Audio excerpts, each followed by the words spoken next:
My mom ended up leaving everything.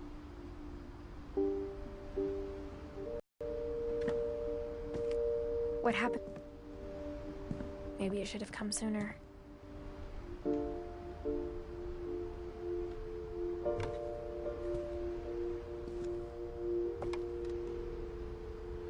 But it had to end one way or another.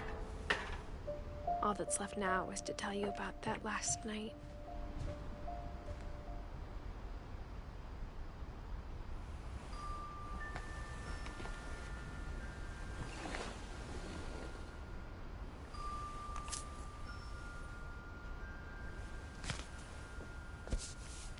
Word. Until supper, when she raised her glass and said, "To our final night together, and all our final nights apart." Grandma, you know what I said about alcohol. Some of your medications are very Edith, specific. I left a present for you in the hallway. Why don't you go open it? The grown-ups have to argue now. I'm sorry, you're right. We're all leaving tomorrow. Let's just enjoy our last... I'm not leaving. Edith, you're excused.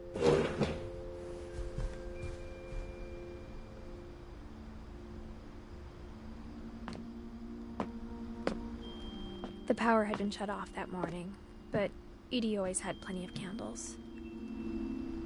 When my mom sealed the library, I don't think she knew about the other entrance. Or that Edie had a key to it.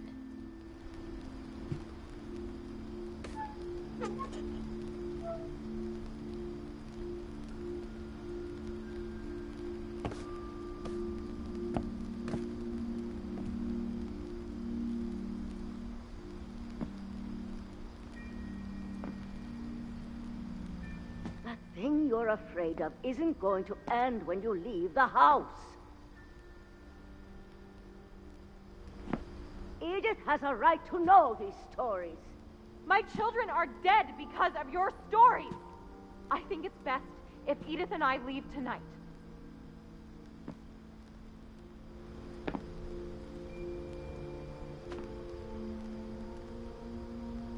We'll have the nursing home send a van for you in the morning, okay?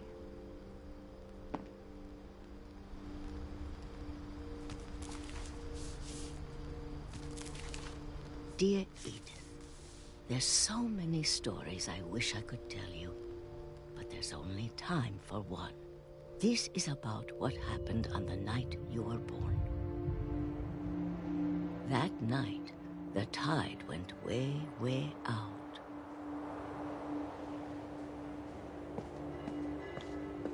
It was the first and last time I ever saw the old house aground.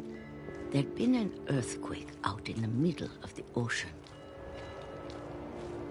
They called it the lowest tide in 1,000 years. God, it smelled awful. You know, I've seen that house every day of my life. But I never thought I'd go back to it. When the fog rolled in, I lost my way.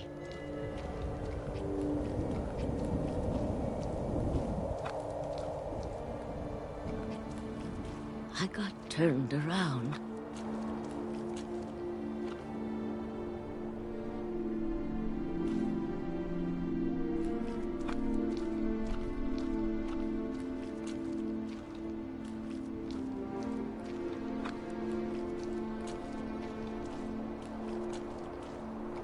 I started seeing things.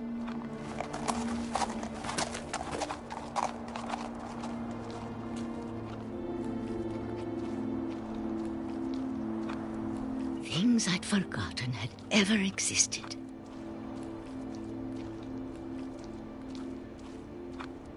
But when I saw them, they felt like old friends. That night, a lot of things came back to me. Or maybe I came back to them.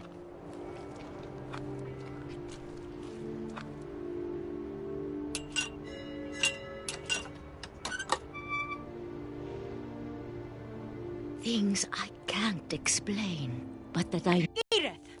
Mom, you're gonna rip it! Let go!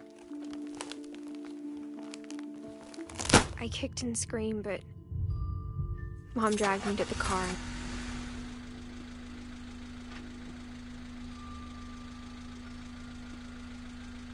I never saw Great-Grandma Edie again.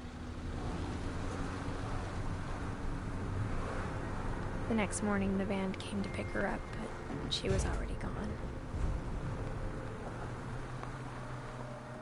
After that, we moved around a lot.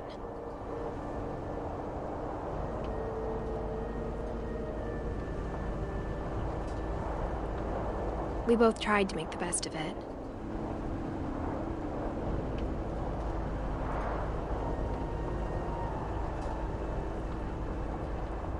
A few years went by.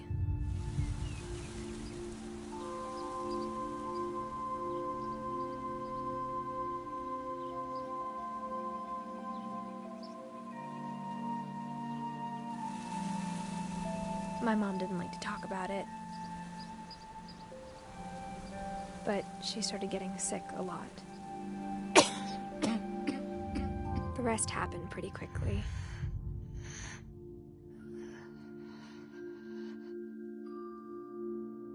She got better for a while, and then she didn't.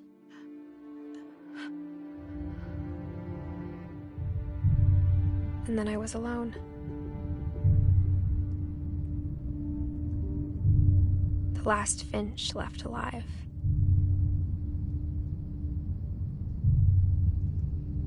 Until I found out about you.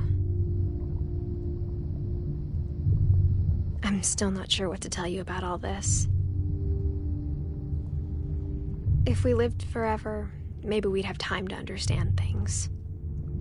But as it is, I think the best we can do is try to open our eyes. And appreciate how strange and brief all of this is.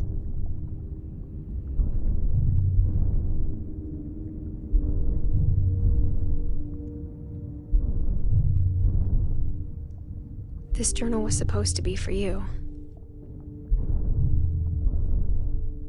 But now I hope you'll never see it. I just want to meet you and tell you all these stories myself. But I guess if you're reading this now, things didn't work out that way.